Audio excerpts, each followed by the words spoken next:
How are you all doing? I just want to do a very quick vlog with regard to the SEAI building energy ratings and multifunctional heat pumps.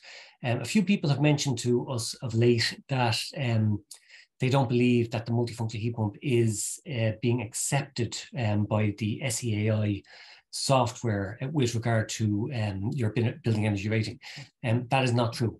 You can, of course, submit a multifunctional heat pump so basically you have software that you would typically use with regard to your submission to the SEAI to get your building energy rating. For domestic, it's DEAP. For non-domestic, it's NEAP or SBEM. A lot of engineers would be familiar with the terminology. So you put in the various data, and you need to declare your SCOP and your SEER at a certain set of conditions. The set of conditions, but there's three sets of conditions: 35 degrees C, 45 and 55. 35 is considered your low temperature, and 45 is intermediate, and 55 is medium. So just be careful about that. Some people assume the medium is 45. It's not, it's 55 with regard to this. Obviously the temperature you choose and the figure you get, it's based upon a formula that considers, you know, your running efficiency throughout various ambients, different days of the year and so on.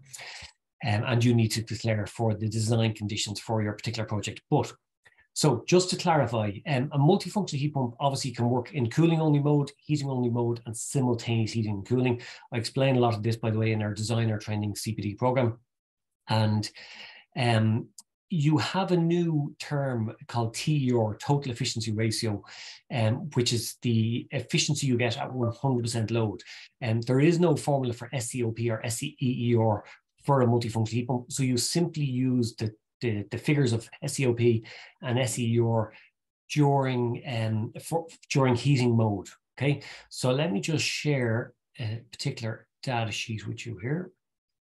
So this is a product data sheet for the AirMech NRP range. This is a small range. And if we go to, I think it's page 5 here. We skip down. Okay, so you'll see the data. Like I said, this is a very small capacity range up to about 200 kilowatts. Cooling mode, you'll see your cooling capacity, your input power. Heating mode, you see your heating capacity and input power. Obviously, you get your EER, we talk about 100% load for cooling, your COP, 100% load for heating.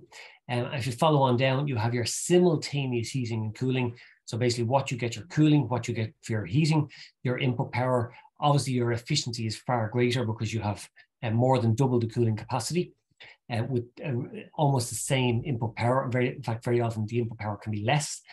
And then if you follow on down, you will see the data for your SEER and your SCOP, which is what you need.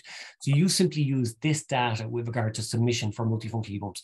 So it's not true that you cannot submit a multifunctional heat pump. It is true you don't get to submit the benefits for the simultaneous heating and cooling.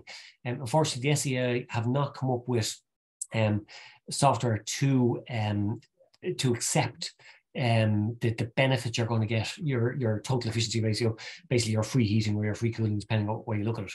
But that does not mean you don't still get the benefits and you can't still submit it under the regulation EN 14825, okay, which is what you need.